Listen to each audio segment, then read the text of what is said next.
자, 이번 시간에는 다중회귀 분석에 대해서 살펴보도록 하겠습니다. 다중회귀 분석은 단순회귀 분석에서 확장한 개념이에요. 단순회귀 분석이 y는 베타0 플러스 베타1 x 플러스 입실론이라는 식을 띄고 있다라고 하면, 다중회귀 분석은 y는 베타0 플러스 베타1 x1 플러스 베타2 x2 플러스 입실론이 되는 거예요.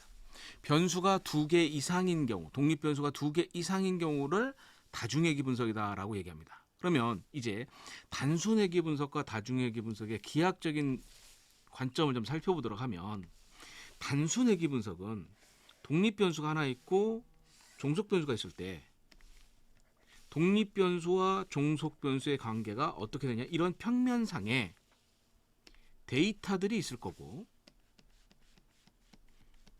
이 데이터를 하나의 선형식으로 직선으로 추정을 하게 됩니다. 그러니까 2차원 공간, 2차원에 있는 데이터를 1차원에 있는 식으로, 선으로 만들어주는 거예요. 그래서 x값이 있었을 때, x값이 여기 있었다. 그러면 이때 y값은 여기다 라고 무엇을 하느냐? 예측하는 형태가 되는 거예요. 자, 다중회귀 분석은 어떻게 하냐? 독립변수가 2개인 경우를 살펴보도록 할 거예요. 독립변수가 2개면 x1,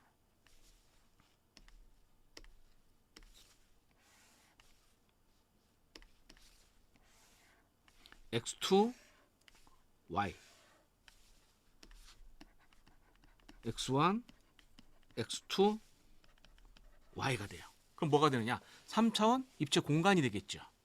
만약에 x값이 x1이 여기 있고 x2가 여기 있으면 x1과 x2가 만나는 점이 여기가 되겠죠. 이때 y값이 얼마다? 그러면 데이터가 어디? 이게 y값이 될 거라고요. 그럼 이거를 데이터 따지면 x1, x2, y1 이렇게 되겠죠. 또는 x1 표시를 표기해서 이렇게 xy11, 첫 번째 1은 x1의 값, 두 번째 1은 x2의 값 되는 거예요. 자, 또 다른 데이터를 생각해 주면, 만약에 x1 값이 여기 있어요. x1, 2. 그리고 x2 값이 여기 있다고 생각해 보자고요. x2, 2. 이때 y 값. 이게 나왔다. 그럼 이게 뭐냐? y, 2, 2. 뭐 이런 식으로 되겠죠. 굳이 표현한다고 하면 이런 식으로 될 거다라는 얘기예요. 그러면 데이터들이 어떻게 표현이 될 거냐면, 이 입체 공간상에 이렇게 표현이 될 거다. 그리고 이 각각의 값들은 어떻게, x1 값이고 x2 값이었을 때 y 값의 분포다. 그래서 이런 형태로 y 값으로 여기 따지면 이렇게 되고, x1 값, x2 값 이렇게 되겠죠. 또 여기도 y 값이 여기 나왔을 때 x1 값, x2 값 이런 식으로 전부 다 표현이 되겠죠. 그러면 이 데이터들을 회귀식으로 만들어주면 그 회귀식이 어떻게 되느냐? 이러한 평면이 됩니다. 이게 회귀식인 y는 베타0 플러스 베타1 x1 플러스 베타2 x2 플러스 입실론이 되는 거고, 그 다음에 표본에 쓰면 y 햇은 b0 플러스 b1 x1 플러스 b2 x2가 되겠죠. 요 식이 뭐냐? 라고 생각하는 것은 A4종이라고 생각하면 돼요. A4종이. 만약에 A4종이가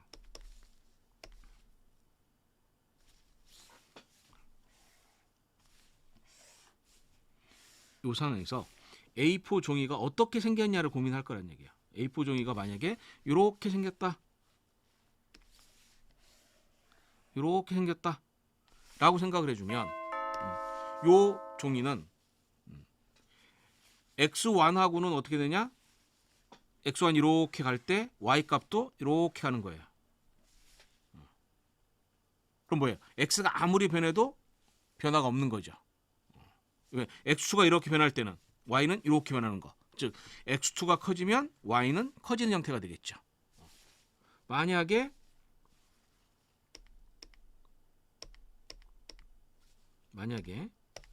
이렇게 돼 있으면 어떻게 될까요?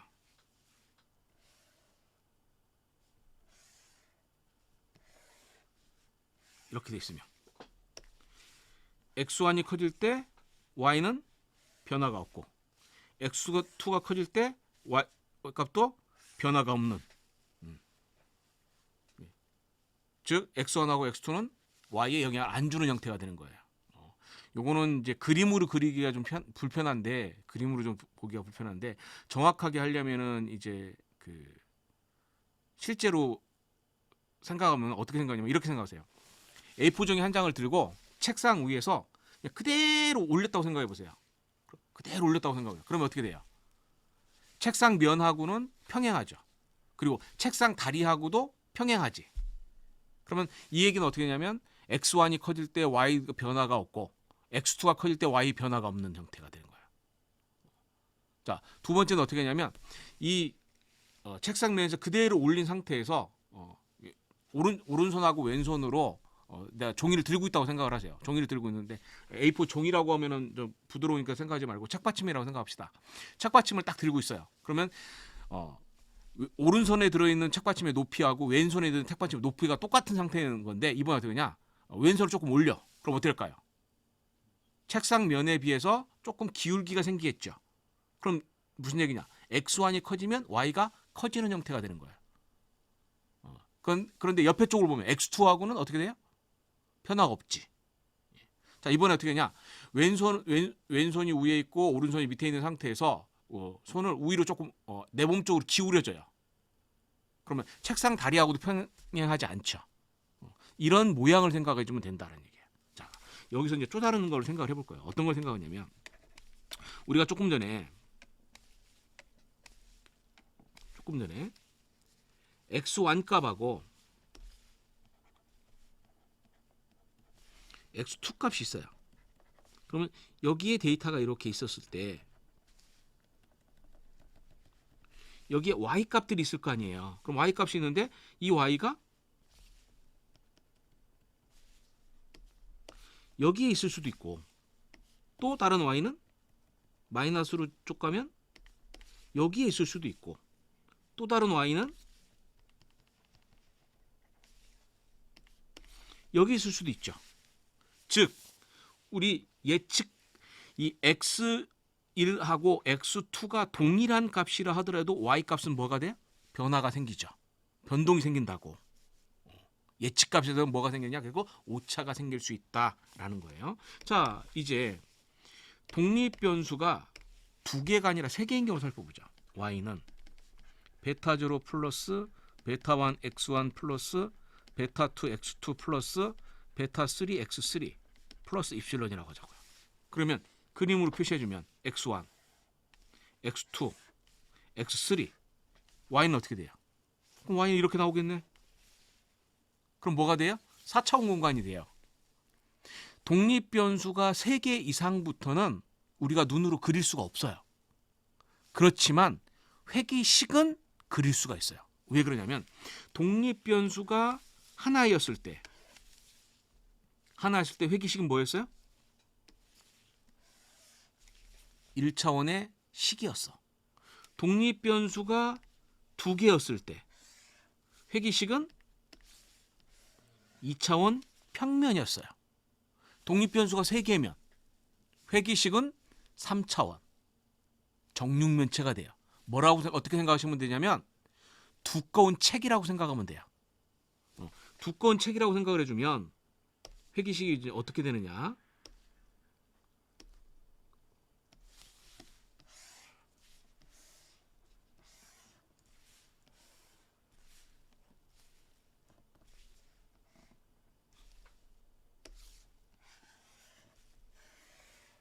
이런 책이라고 생각하자고요.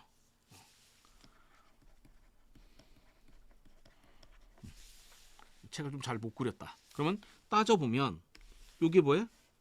x1. 얘가 뭐예요? x2. 이게 뭐예요? x3. 조금 더 두꺼우면 책이 이렇게 되겠죠?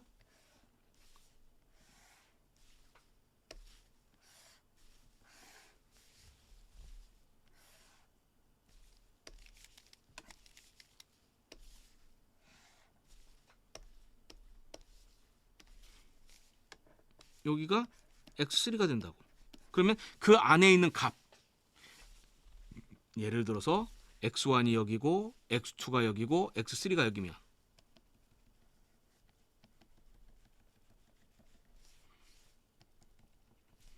요게 뭐가 되겠어요?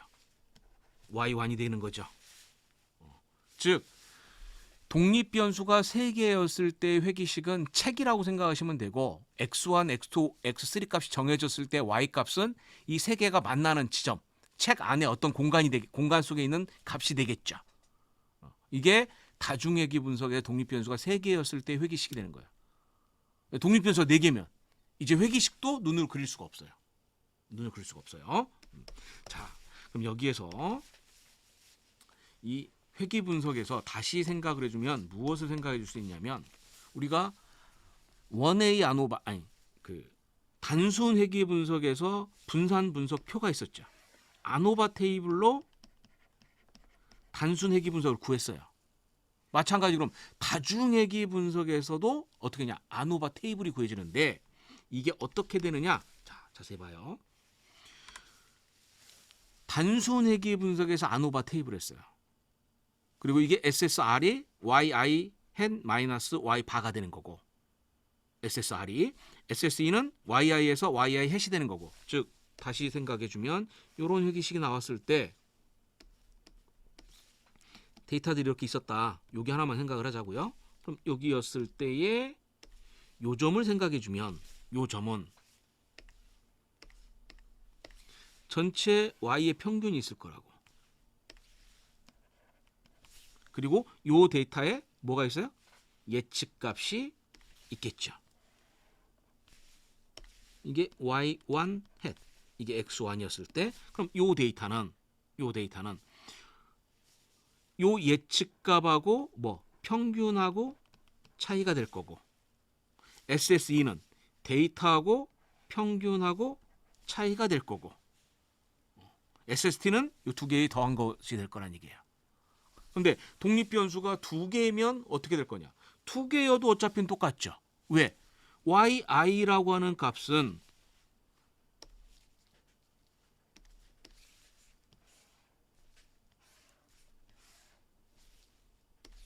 x1이 여기고 x2가 여기였을 때 y값이 여기가 되면 y1의 햇이 여기가 되는 건데 그러면 그림으로 표시하면 x1이 여기가 되고 x2가 여기였을 때 y값이 이만큼 높이가 되는 거. 그럼 여기가 뭐예요? 높이상은 여기하고 여기가 같죠? 그러니까 y1이 햇이 되는 거야. 근데 실제 y값은 여기서 어디? 여기 있을 수 있다. 그러면 요 높이에 해당되는 것 요만큼을 따져보면 대충 여기가 되겠네. 그죠? 그러면 yi hen 마이너스 y 바 마찬가지 y 바 구할 수 있어. yi 햇은 독립변수가 아무리 많아도 y1 햇 값은 하나밖에 없죠. y의 평균도 하나밖에 없죠.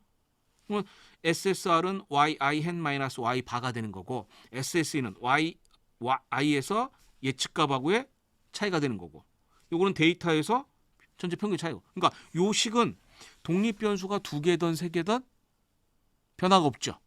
동일하게 되는 거야. 뭐가 달라지냐? 여기가 달라지는 거예요. 자유도가 어떻게 달라지냐? 전체 자유도는 n-1 동일해요. 그런데 독립변수가 2개니까 어떻게 하냐? 기울기가 2개 나와서 여기가 2가 나오는 거고 그럼 여기가 n-3가 되는 거야. 그래서 보통 통계학 책에서는 어떻게 써 있느냐? 여기를 P. 아노바에서는 K를 썼죠. K는 수준의 수. 여기 P는 독립변수의 개수가 되는 거야. 그리고 여기 n-1이 되니까 여기는 어떻게 해요? n-p-1이 되겠지. 여기 마찬가지로 ms, msr은 동일할 거고 f값은 동일하게 계산이 되는 거예요. 그렇게 해서 계산되어진 아노바 테이블이 나올 거고 아노바 테이블에서 이런 회기식이 나올 거다. 아노바 테이블이 나올 거다. 그럼 이 아노바 테이블에서 단순 회기 분석일 때는 여기 자유도가 얼마였어요? 1이었죠. 여기가 10이 될 거고 그럼 여기는 평균 제곱은 그럼 동일하게 211.627이 되겠네. 그럼 여기도 계산이 그러면 여기는 4.3604가 됐고 너무 진하다. 여기는 2611.627이 될 거고 여기는 4.3604가 될 거고 그럼 F값은 4.3604분의 2611.627이 될 거고 값이 좀 달라지겠죠. F값, P값이 바뀌어지는 거예요. 자, 단순회기 분석의 가설이 뭐였냐면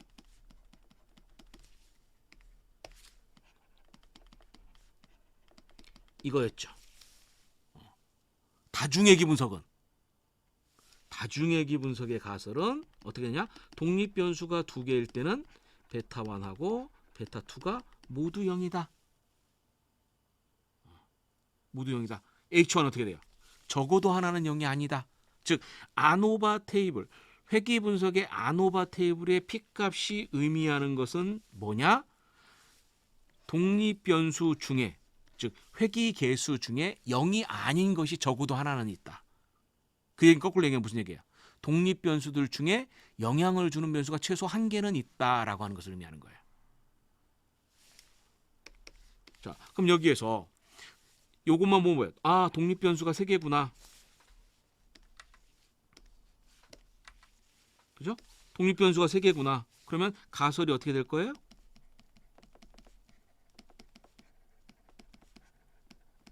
이게 되겠죠. p-밸류가 0.05보다 작았으니까 뭐냐? h1을 선택할 거고 h1을 선택한다는 얘기는 무슨 얘기예요? 독립 변수 중에 유의한 변수가 최소 하나는 있다. 그러면 어떤 독립 변수가 유의하냐? 모르죠. 아노바 테이블에서는 알 수 없어요. 아노바 테이블에서 여기서 보는 것은 영향을 주는 독립 변수가 있냐를 확인하는 것이고 그러면 각각의 독립 변수가 어떻게 되는다라고 하는 것은 무엇으로? 우리 지난 시간에 단순 회기 분석했을 때 회기 개수 표에 있었어요. 회기 개수 표수가 있었는데 이 개수가 우리가 B값 구하는 거하고 SE값 구하는 공식을 배웠죠. B하고 SE 구하는 걸 배웠어요. 그러면 회기 분석에서는 B하고 SE가 있으면 T는 어떻게 되느냐? SE분의 B가 돼요. 그리고 이 B라고 하는 것이 결국 T-테스트에서는 뭐가 됐느냐? 평균의 차이가 됐어요. 평균 차이. 두 집단 간의 평균 차이. SE가 결국 이거 뭐예요? 루트 n분의 시그마잖아요. 중심극한 정리에 의해서. 그래서 이렇게 동일하게 나오는 거야, 식이. 그럼 마찬가지로 독립 변수가 3개 있을 때도 그럼 그 3개 각각의 독립 변수마다 무엇을 구할 수 있다? B값하고 SE 값을 구할 수 있다. 당연히 B, SE 값에 의해서 뭐가 계산이 돼요? T 값이 가까이 계산되겠죠. 계산이 되는 거예요. 이렇게 나온다. 그러면 이 T 값이 결국 뭐예요? 우리 T 분포를 이용을 한다. T 분포를 이용을 하고 여기가 얼마냐? 0이 되죠? 0이란 얘기는 뭐예요? T 값이 0이란 얘기는 T 테스트에서 T 값이 0이면 첫 번째 집단의 평균하고 두 번째 집단의 평균이 같으면 뭐예요? T 값이 0이 나와요.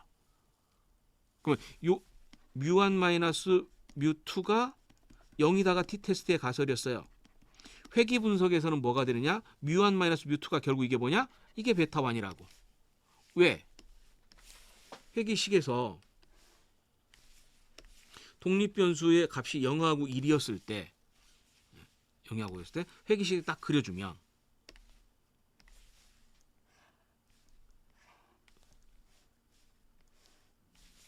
자, x가 얼마가 커졌어요?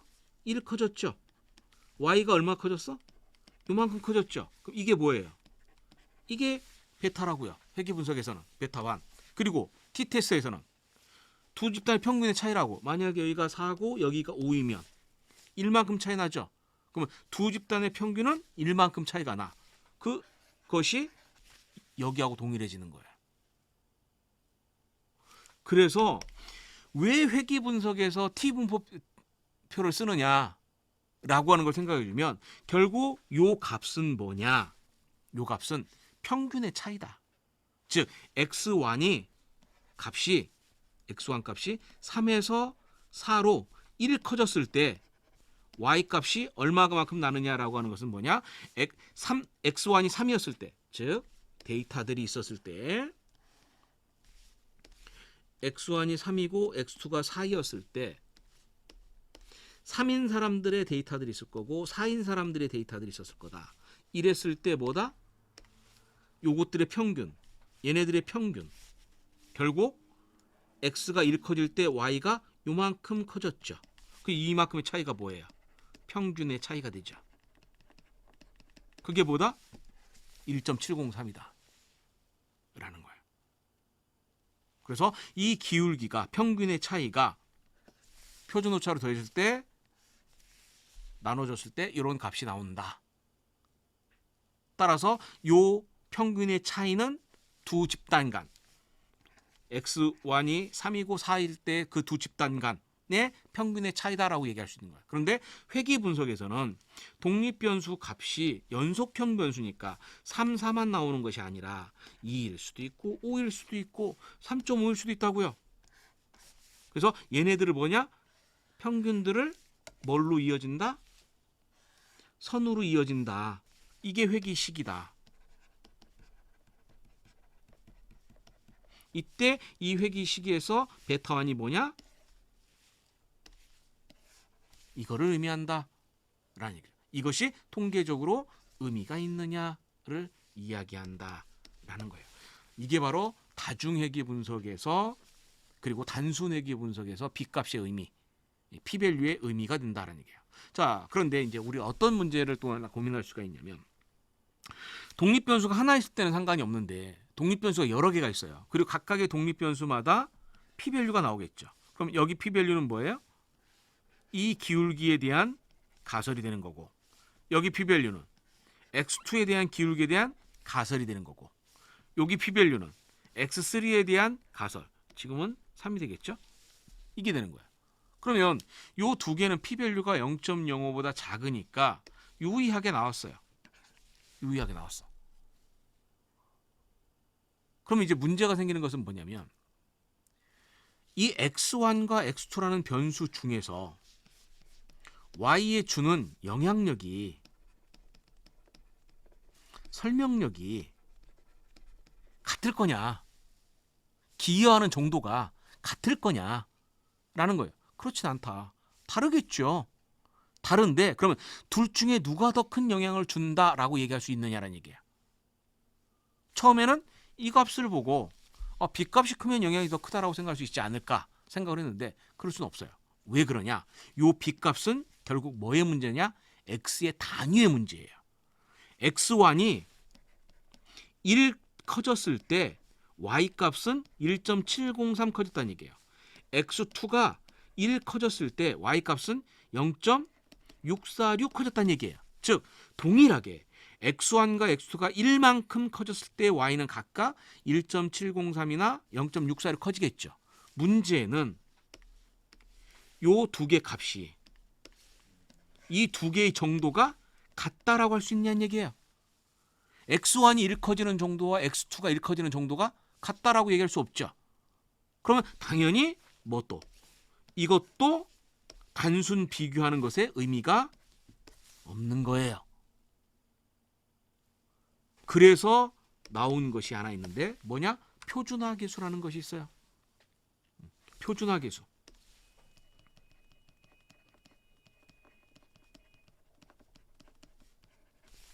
우리가 앞에서 구한 것을 뭐라고 하느냐? 비표준화 계수라고 합니다.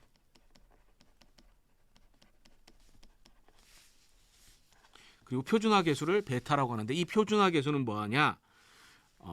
이 변수들 보면 기울기에서 뭘 구하잖아요. 변수의 데이터의 표준 편차하고 y의 표준 편차, 지금은 이제 표준 오차예요. 두 변수들의 뭐에 표준 오차를 보정한 거예요. 그럼 뭐가 되느냐? 단위가 사라져요.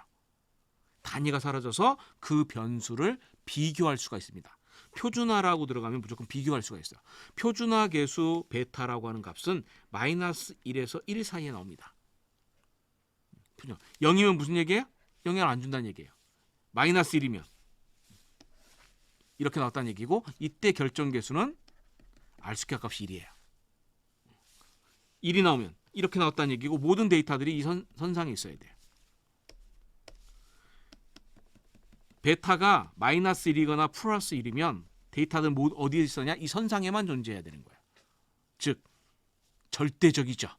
x를 가지고 y를 완벽하게 예측할 수 있다는 얘기예요. 그래서 이 베타 값이 클수록 영향력이 크다라고 이야기하는 겁니다. 그리고 이 베타 값은 절대값으로 비교하시면 돼요. 부호는 방향성의 문제만 되기 때문에. 자, 그다음에 회귀 분석에서 또 한 가지 중요한 논제 중에 하나가 뭐냐면, 선형이란 단어가 붙어 있으면,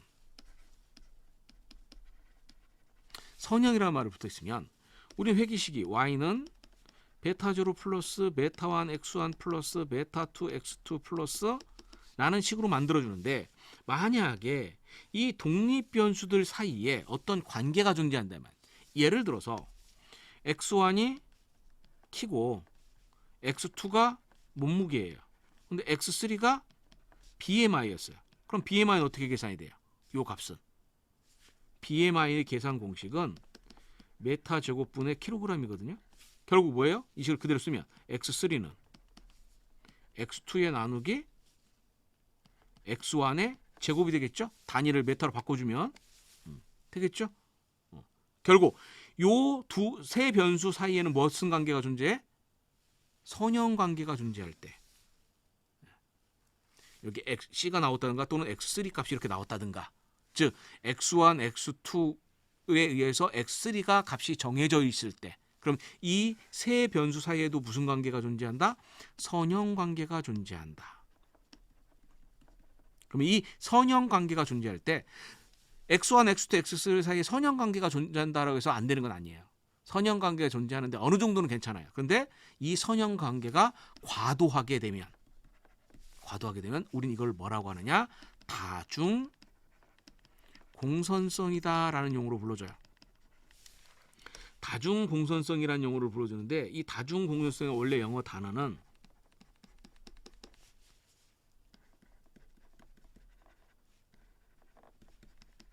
멀티 콜리니얼리티 또는 멀티플 콜리니얼리티라고 합니다. 그래서 이걸 그대로 번역을 하면 멀티플은 다중, 코라는 접두어가 붙어 있으면 공동의, 리니어가 붙어 있으면 선형, ITI가 붙으면 성질이 돼요. 여기서 단어를 가져온 거예요. 그래서 다중 공선성이다라고 얘기해요. 다중 공선성은 결국 뭐냐면, 해석을 하면 다중은 독립 변수들이 여러 개 있을 때 다중이라고 불러요. 즉 독립 변수들 사이에 공통적인 무슨 관계? 선형의 관계가 존재할 때, 이럴 때 다중 공선성이 있다라고 얘기하는 거예요. 그러면 다중 공선성이 있으면 어떤 문제가 생기느냐? 자, 여기 식에서 최종적으로 나온 식이 예를 들어서 이렇게 나왔다고 칩시다. 그리고 여기서 개수값까지 다시 썼더니, 예를 들어서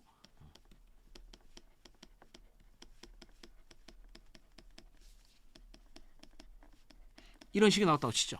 그런데 이 x1은 x2와 x3의 선형 결합으로 연결되어 있다. 이런 식으로 되어 있다라고 생각하면 어떻게 될까요? 결국 이 x1 자리에는 뭘 들어갈 수 있어요? 얘가 들어가겠죠. 이 자리에. 그러면 이 y라는 식은 결국 뭘로 정리가 돼요?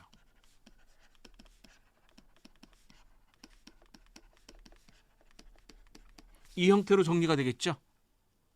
우리가 외형적으로는 3개의 변수 가지고 있지만 실제적으로는 변수가 몇 개예요? 2개밖에 없는 형태가 되는 거예요. 그러면 이 식에는 이 y 값에는 결국 뭐가 돼요? 여기에 있는 y값에서는 x1, x2, x3의 영향력이 골고루 들어갔다라고 생각할 수가 있는데 실제 알고 봤더니 y에는 뭐가 들어가냐? x1보다도 누구의 영향력? x2와 x3의 영향력이 들어가야 됐죠. 즉 x2와 x3의 영향력이 과도하게 들어가는 거예요. 가중치가 보여서. 그러면 y값 이런 문제가 있으면 무슨 문제가 있냐? 이 y값을 예측을 했을 때 이 예측값이 실제 값하고 어떻게 하냐? 많이 차이가 나는 오차가 커지는 문제점이 발생이 되더라라는 거예요. 그래서 이런 경우에 다중 공선성이 존재한다라고 얘기하고 다중 공선성이 존재하면 회귀 분석을 할 수 없어요. 자, 그러면 다중 공선성을 판정하는 방법이 굉장히 많은 방법이 있습니다. 여러 가지 방법이 있는데 첫 번째 상관계수, 두 번째 고유값,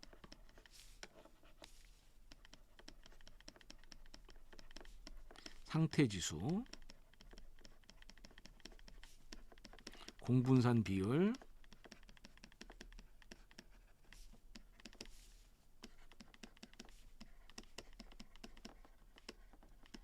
이런 것으로 나눠져요. 그 중에서도 우리가 많이 보는 것은 이 두 개를 많이 봐요. 그래서 다중 공존성은 독립 변수들 사이에 선형 관계가 있다라고 했는데 독립 변수들 사이의 선형 관계를 표현한 게 뭐야? 결국 상관 분석이에요. 상관 분석은 독립 변수들 사이에 단 하나 생략돼 있다. 선형이라는 것이 생략돼 있어요. 독립 변수들 사이에 선형 관계를 가지고 있는 것이 상관계수예요. 그래서 독립 변수들 사이에 상관관계가 강하면 그중에서 우리가 보통 절대값을 0.8 잡아주는데 다중공선성이 존재한다. 0.6 이상이면 다중공선성을 의심한다라고 얘기해요. 그런데 이건 절대적이지 않아요. 왜냐하면 상관계수와 다중공선성은 필요중분 조건이 아니에요. 다중공선성이 존재하면 상관계수는 커져요. 다중공선성이 존재하면 상관관계에서 커져. 그러면 상관관계가 크면 다중공선을 의심할 수 있겠죠. 그런데 상관계수가 크다라고 해서 다중공선이 발생이 되냐? 이건 성립이 안 돼요.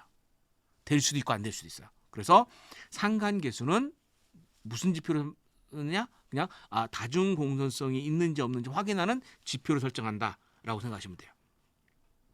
VIF는 뭘로 생각하냐? 결정계수로 계산이 되는 겁니다. 결정계수를. 공식이 이게 어떻게 되어 있는 거냐면 예를 들어서 이거예요. 공식만 간단하게 생각을 해보면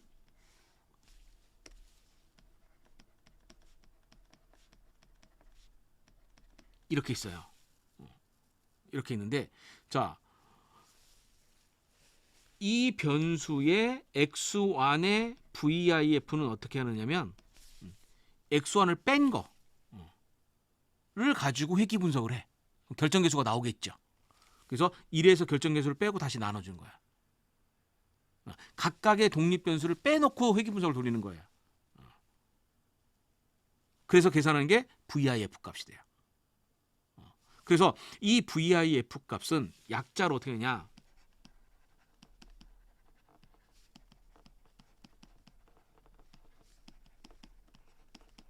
이거예요.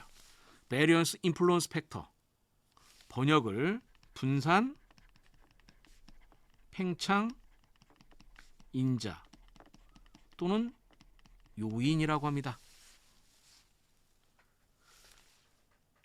통계 분석에서 분산이라는 용어가 나오면 거의 대부분 무엇을 의미하냐? 예를 들어 루트 취하면 뭐예요? 표준 오차죠? 결국 무엇을 의미하냐? 오차를 의미하는 거예요. 팽창은 뭐예요? 크게 해준다는 얘기죠? 인자 이거는 독립변수예요. 결국 VIF가 의미하는 값은 뭐냐? 오차를 크게 해주는 독립변수란 얘기예요. 오차를 크게 해주는 독립변수. 그러면 그 값이 커야 좋을까요? 작아야 좋을까요? 당연히 작아야 좋겠지. 일반적 기준으로 얼마를 보느냐? 10을 봐요. 10 이상이면 다중공선성이 존재한다라고 합니다. 네, 경영경제 쪽에서 금융 쪽에서는 4나 5를 보기도 해요. 보통 5를 봐요. 엄격하게는 5, 일반적으로는 10을 봅니다. 자, 톨로로스는 이제 우리가 번역을 하면 공차 한계라고 하거든요. 공차 또는 공차 한계라고 얘기하는데 보통 공차라고 하는데 이 톨로런스 계산 공식은 어떻게 되느냐? 역수예요. 역수예요. 그래서 이 값은 클수록 좋아요. 작으면 안 좋아. 그럼 기준이 얼마냐? 0.1이 기준이에요. 0.1보다 작으면 다중공선성이 존재한다라고 얘기합니다. 자, 그러면 다중공선성이 존재하면 결국 어떤 문제점이 발생이 되느냐? 다중공선성이 존재하게 되면 결론적으로 문제점은 첫 번째로 회귀식의 분산이 커져요. 회귀식의 분산이 커지니까 어떻게 되냐? 예측을 했을 때 예측의 정확도가 떨어지겠죠. 그러면 회귀식의 적합성이 떨어지게 되는 거예요. 그리고 해당 변수의 때문에 적합도가 떨어지고 예측의 정확도가 떨어지니까 그 변수의 영향력은 어떻게 되냐? 미미해질 수가 있어요. 실제로 중요한 변수가 유의하지 않게 나오거나 중요하지 않은 변수가 과대하게 돼서 유의하게 나오는 문제점들이 발생할 수 있다라는 얘기예요. 다중공선성의 발생 원인이라든가 이런 것들이 있는데 일단은 데이터를 잘못 수집했을 때 그리고 변수 사이의 관계를 고려하지 않았을 때 그다음에 변수를 데이터에 수해서 너무 과대하게 했을 때 뭐 이런 것 때 원인이 생각할 수 있어요. 가장 큰 원인은 변수들 사이, 독립 변수들 사이에 상관관계가 존재했을 때예요. 의심되는 경우는 어떻게 되느냐? 결국 상관계수가 존재한다는 얘기면 해당 변수를 넣고 뺐을 때 상관계수의 변화가 큰 거예요. 상관계수가 큰 거. 그다음에 결정계수 변화도 크게 나온다든가 이런 여러 가지 문제들이 있을 때 다중공선성을 고민을 해줘야 된다라고 합니다. 자, 그러면 우리가 다중회귀 분석에 가면 결국 뭐를 하게 되냐면 여러 개의 독립변수로 분석을 하게 되는 거예요. 독립변수의 개수가 몇 개가 되느냐?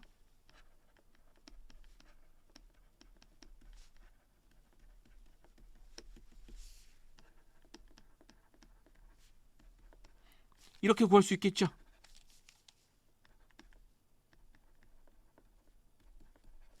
독립변수를 10,000개를 집어넣는 거예요. 넣을 수 있어요. 데이터만 충분히 하고 시스템적으로 프로그램적으로 계산할 수 있다라고 하면 컴퓨터 성능이 좋다라고 하면 독립변수 10,000개 넣어도 할 수 있어요. 그러면 이 10,000개의 독립변수를 넣고 y값을 예측을 하면 예측의 정확도가 될까요? 결국 얘하고 얘하고는 이렇게 되겠죠. 그죠? 완벽하게 예측을 할 수 있을 거예요. 근데 현실적으로 이렇게 10,000개나 되는 변수를 다 넣고 분석하는 게 의미가 있을까요? 그렇지 않다. 우리가 통계 분석의 목적 중에 하나가 어떤 목적이 있냐면 모형의 간명성이라는 게 있어요. 간명성은 뭐냐? 변수를 많이 넣어서 설명력을 높이는 것보다도 영향력이 큰 몇 개의 변수만으로 설명하는 것이 더 큰 의미가 있다는 얘기예요. 그걸 간명성이라고 해요. 이걸 공학에서는 뭐라고 하냐? 바이탈 퓨라고 합니다. 바이탈 퓨라고 해요. 극소수의 치명인자. 그러면 그런 관점에서 봤을 때 변수의 개수는 몇 개가 될 거냐라는 거죠. 말씀드렸듯이 우리가 계산만 할 수 있다라면 데이터가 충분하다면 다 넣고 돌리는 게 가장 정확합니다. 그런데 통계학적으로 이 10,000개의 변수 중에서 영향력이 큰 애들도 있을 거고 영향력이 아주 적은 애도 있을 거란 얘기예요. 그러면 이렇게 영향력이 큰 애들은 p-밸류는 어떻게 나올 거냐? 유의할 거고 얘네들은 p-밸류가 유의하지 않겠죠. 그리고 결정계수 측면에서 봤을 때도 결정계수도 이거의 결정계수는 굉장히 크겠지만 이런 변수의 결정계수가 어떨까요? 아주 작게 나오겠죠. 무시할 수 있는 정도로 작을 거예요. 그런 측면에서 봤을 때는 간명성의 원칙이라든가 그다음에 우리가 설명하는 것에 대한 것을 생각했을 때면 적은 영향력이 큰 적은 인자도로 몇 개만으로 종속 변수를 설명하는 것이 훨씬 더 좋은 모형이 될 수도 있어요. 그럴 때 우리가 어떤 변수들, 독립 변수를 분석에 사용할 거냐는 얘기예요. 그다음에 처음부터 데이터를 셀렉션할 때, 모집을 할 때 10,000개를 전부 다 모을 거냐? 10,000개의 변수를 전부 고려해서 수집하는 것 자체가 어떨까요? 시간과 돈과 이런 것들이 어마어마하게 소요될 거예요. 그런 측면에서 볼 때 셀렉션 측면에서 봤을 때도 데이터를 수집하는 측면에서 봤어도 어떻게 되냐? 적은 수의 독립 변수를 수집하는 게 나을 수도 있습니다. 어쨌든 그런 형태로 독립 변수를 수집을 했어요. 그때 10개 변수가 나왔다. 이 10개 변수를 가지고 또 분석을 해도 회귀식은 이렇게 나오겠죠. 이렇게 나올 거 아니에요. 그러면 이 10개 독립 변수로 회귀식을 만들어서 y-값을 추정을 하겠다라고 했을 때 이 10개를 모두 쓸 거냐라는 것을 고민해야 된다. 첫 번째 방법, 모두 선택 방법이라는 게 있어요. All Selection. 통계 패키지마다 차이가 있지만 어떤 패키지에서는 엔터 방식이라고 합니다. 입력이라고 적용이 되어 있어요. 보통 모두 선택이라고 되어 있습니다. 이건 뭐냐? 10개 변수를 다 넣고 돌리는 거예요. 데이터의 수가 있고 컴퓨터 성능이 있다라고 하면 이 방법을 가장 추천합니다. 이 방법을 추천해요. 자, 전진 선택 방법이 있어요. 전진 선택 방법은 뭐냐면 10개의 변수를 한꺼번에 넣고 돌렸을 때 이 변수들 중에는 유의한 것도 있고 유의하지 않을 것도 있다. 만약에 데이터의 수가 적다라고 하면 우리가 연립이차 방정식을 생각해 주면 연립이차 방정식에서 해가 유일한 해를 구하려면 최소 방정식은 몇 개가 있어야 돼요. 미지수보다 많아야죠. 통계 분석에서는 데이터의 수는 독립 변수의 개수보다 최소 10배 이상 나와야 돼요. 만약에 독립 변수가 많아지면 많아질수록 이 10배가 아니라 더 커집니다. 그러니까 표본의 수가 적다라고 하면 10개 변수를 다 넣고 돌리는 것도 무리가 있을 수 있어요. 그럴 때 어떻게 하냐? 전진 선택 방법을 써요. 전진 선택 방법은 영향력이 큰 순서대로 집어넣는 거예요. 그래서 나중에 어떤 변수만 남느냐? 유의한 영향을 주는 변수만 남아요. 그리고 영향력이 큰 변수 순으로 남아요. 이렇게. 그래서 여기 최종적으로 남아있는 변수는 어떤 변수만? 유의한 변수만 남겨놓고, 물론 얘네들이 종속 변수에 영향을 주는 영향의 정도는 있을 거예요. 그런데 걔는 어떨 거다? 미미하겠죠. 이렇게 하는 게 전진 선택이에요. 자, 후방 제거는 반대예요. 백워드 리무브라고 하는 방법인데 후방 제거는 또 이제 두 개로 나눠져요. 근데 그냥 크게 이제 후진 제거법 하나라고 생각해 주면 되는데 얘는 어떻게냐? 전부 넣고 돌린 다음에 그다음 뭐가 있냐면 거기서 영향력이 작은 순으로 하나씩 빼요. 작은 순으로. 차례대로 빼는 거예요. 최종적으로 어떻게? 영향을 주는 것만 남은 거예요. 유의한 것들만 남기는 거예요. 그러면 이 두 가지 방법, 전진 선택과 후방 제거는 그럼 주로 언제 쓰느냐? 전진 선택은 이걸 찾는 게 목적이에요. 뭐가 목적이다? 영향력이 큰 거, 유의한 거를 찾는 게 목적이에요. 즉, 한 번도 이런 연구를 한 적이 없어. 그러면 그 종속 변수에 영향을 주는 것이 어떤 변수인지 몰라. 이럴 때 전진 선택이 굉장히 유용한 방법입니다. 이에서 후진 제거는 뭐냐? 이미 어떤 변수가 영향을 주고 안 주고 이런 걸 다 알아요. 아는 상태에서 뭐냐? 모형을 안정화시키는 거에 측면이 있어요. 영향력이 적은 걸 빠더라도 이 모형 자체는 어떻게 해요? 큰 변화가 없겠죠. 그러니까 모형의 안정성에 영향을 주는 것이 후진 제거다라는 얘기예요. 자, 그런데 전진 선택과 후진 제거의 가장 결정적인 단점이 있어요. 전진 선택은 한 번 들어간 변수는 끝까지 들어가 있어요. 후진 제거는 한 번 빠진 변수는 최종적으로도 항상 빠지게 되어 있습니다. 일반적인 경우에는 관계가 없어요. 그런데 만약에 다른 두 변수가 결합이 돼서 이 두 변수가 새로운 영향력이 생길 수도 있죠. 가장 대표적인 게 교우작용, 상호작용. 이런 경우에 따져보면 얘보다 이 두 개의 영향이 더 클 수도 있어요. 그럴 때는 유의했던 변수가 빠질 수도 있는 문제가 생긴다. 그리고 반대로 유의하지 않았던 변수가 다른 변수와 결합해서 더 큰 영향력을 발휘할 수도 있죠. 일명 시너지 같은 거. 그래서 한 번 빠졌던 변수라 하더라도, 한 번 처음 들어갔던 변수라 하더라도 변수들의 사이의 관계를 고려하면서 넣다 뺐다 돌리는 것을 단계 선택, 스텝 와이즈다라고 이야기합니다. 스텝 와이즈라고 합니다. 어떤 방법을 쓸 건지는 선택을 해야 되는데 예전에는 초기에는 전진 선택을 썼어요. 그런데 요즘은 전진 선택보다는 스텝 와이즈를 더 많이 쓰이고요. 그리고 요즘 연구들은 최초인 연구들이 별로 없잖아요. 대부분 재현하는 연구나 다른 쪽으로 확장하는 연구들에서 요즘은 모두 선택이라는 방법을 주로 사용하고 있습니다.